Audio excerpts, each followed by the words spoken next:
Jadi Waskita sebelum IPO itu merupakan BUMN kontraktor yang punya modal ekuitas paling kecil. Nah, padahal sisi lain Waskita sudah merupakan tahun 2010-2011 mempunyai tingkat penjualan yang paling besar. Nah ini kan anomali. Jadi tingkat penjualan dan produksinya sudah yang terbesar, tetapi modal sendirinya paling kecil. Sehingga dalam bahasa keuangan biasanya disebut tingkat risiko finalnya besar atau tinggi. Maka IPO adalah jalan satu-satunya untuk memperbaiki tingkat risiko tadi.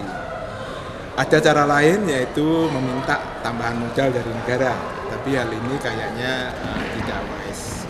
Yang kedua, ya BUMN kontraktor itu tidak harus 100% dimiliki oleh pemerintah, seperti dengan saudara-saudaranya yaitu ADI, PP, dan kita juga merupakan perusahaan publik. Dari hasil proceed yang 1,17 T ini, 60% itu digunakan untuk memperbaiki struktur modal yang saya ceritakan tadi, yaitu menurunkan tingkat leverage-nya. Tadinya tingkat leverage itu di atas 4, kita bisa turunkan sampai di bawah 2. Dan ini menurut kami sudah cukup risk-nya manageable. Sehingga kalau ada apa-apa itu masih bisa diatasi, tidak tahan terhadap krisis. Itu 60%. Nah, sedangkan 40% dari dana proceed akan digunakan untuk pengembangan bisnis. Pengembangan bisnis yang kita pilih paling tidak ada 3 pilar, yaitu pendirian pabrik beton, yang kedua properti dan realty, dan yang ketiga adalah investment di tanah beton. Satu lagi masih dalam pemikiran dan kajian adalah kita masuk di dalam IPP, power plant. Kita berjual listrik ke PLN. Tetapi dari keseluruhan bisnis tadi, pengembangan bisnis tadi, harapan kami tidak terlalu muluk-muluk.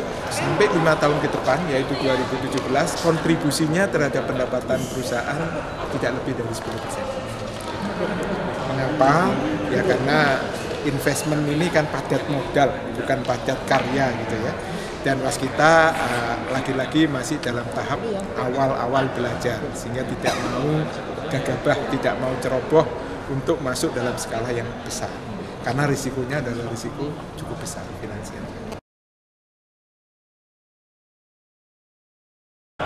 Sementara ini proposal kami untuk di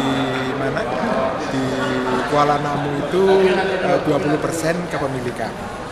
Kalau kita lihat perkiraannya sekitar 5 triliun dana investasi yang diperlukan, maka 20% itu adalah kira-kira 1 triliun. Ya.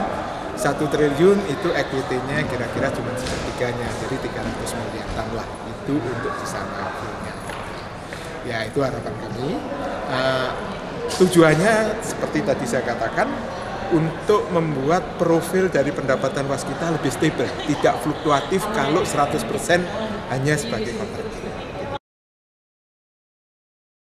Ya, yang jelas Waskita 2 tahun terakhir terbukti punya daya saing yang tinggi, yaitu memperoleh kontrak-kontrak dari tender yang besar, dan penjualan di sektor konstruksi Waskita masih yang terbesar di antara mereka.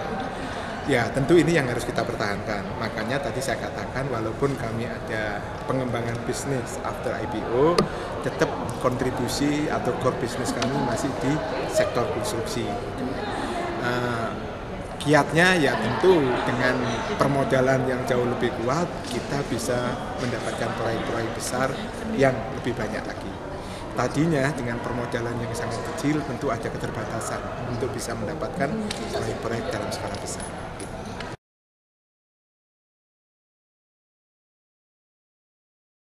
Jadi kalau bicara dana capex tahun depan diperkirakan sekitar 150 miliar yang langsung kita lakukan.